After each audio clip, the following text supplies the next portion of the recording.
Sean Spicer is the Chief Strategist and Communications Director for the RNC and with the transition as well. Sean, good morning. Good to see you this morning. Good morning, Martha. So clearly there was a lot of vetting that went on here, a lot of people that were spoken to in this process. So it's no surprise that there are some issues with Rex Tillerson.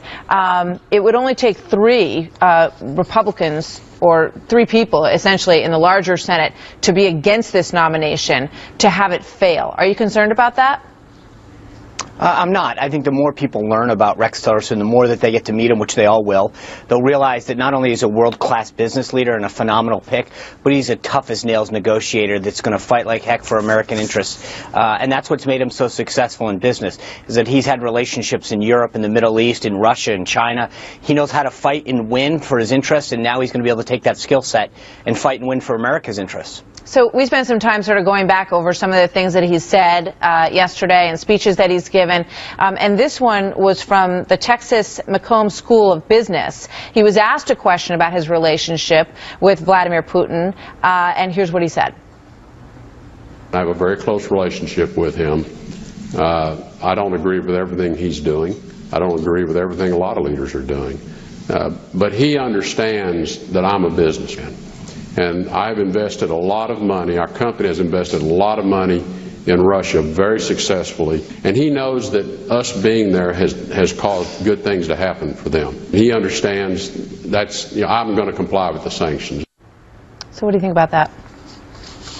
I think it's a guy who gets it. He understands the geopolitical nature of the world right now, and that our job is to take American interests and put them first and foremost and fight and win for America. In this case, his job was to fight and win for his company. He's clearly been enormously successful, but he knows how to work with world leaders. He's got, 40 years of experience and relationships that he can go in. It's not something that you're going to start on day one. He's developed relationships. Some of these people he's known 15, 20, 30, 40 years, and he can go in and have an honest discussion with them. They know that he's a man of his word. They know that he's a tough negotiator, and they know where his priorities are.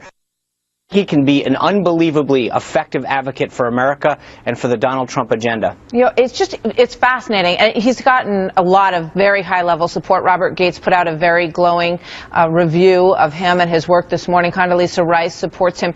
I guess it just becomes a question of the administration and whether or not they think that a thaw with Russia is what we need.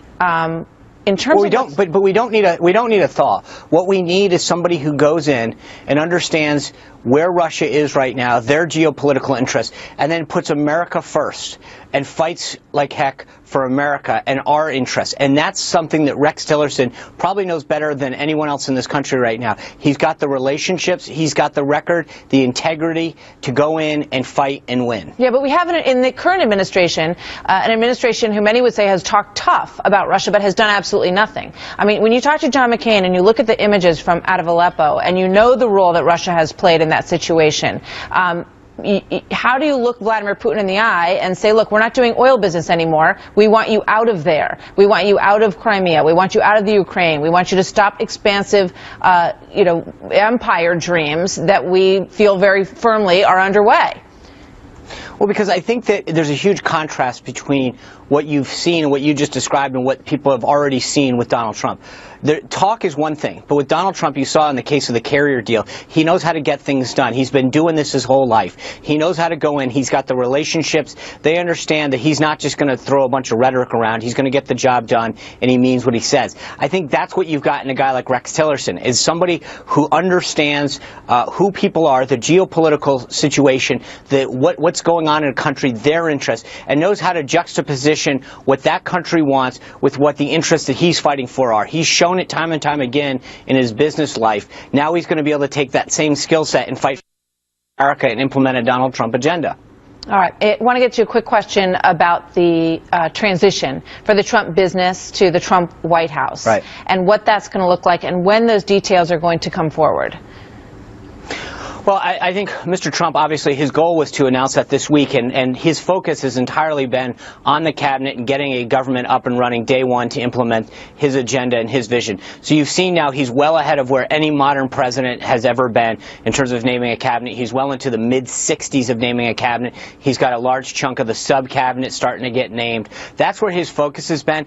And then I think when you realize, and when everybody started to realize that as he worked with his lawyers and accountants, that he's got iconic properties and throughout the world.